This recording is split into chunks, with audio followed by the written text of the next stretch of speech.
গং গণেশায় নমঃ। বন্ধুরা, আমি আপনাদের একটা খুব ভালো কথা বলছি আজকে। আমি কালকে যেখানে কাজে গিয়েছিলাম, ওনারা বলল যে জন্মাষ্টমী দিনে গোপালের জন্মদিন করেছি আমরা সবাই, কিন্তু আজকে আমরা জন্মদিনের একটা পার্টি তৈরি করেছি সবাই মিলে। সব বাচ্চাদেরকে নিয়েই আসবে এবং সঙ্গে মায়েরা আসবে।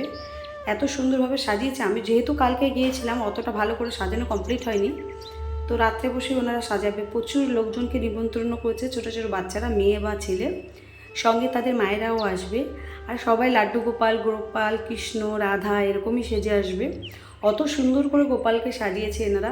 এমনি তো যথারীতি নর্থ বেঙ্গলের ভীষণ ভালোভাবে ঠাকুরকে সাজায় বা সেবা করে, গোপালকে তো আরও ভালোভাবে ওরা সাজায়। তো আমাকে বললো, দিদি আপনি ভিডিও তুলে নিয়ে যান, আপনার যদি কোনো কাজে লাগে। আমি অবশ্যই লাগবে, কারণ গোপালকে সবাই ভালোবাসে, আমি ভালোবাসি, বা যত মানুষ আছে সবাই ভালোবাসে। বন্ধুরা, আমি ভিডিওটা আপনাদেরকে এইভাবে শেয়ার করলাম। যদি আপনাদের ভালো লাগে, লাইক করে দেবেন, সাবস্ক্রাইব করবেন, শেয়ার করবেন, কমেন্ট করবেন। ভীষণ ভালো লাগবে আমার করলে। আপনাদের কাছে এইটুকুই আমি কাম্য।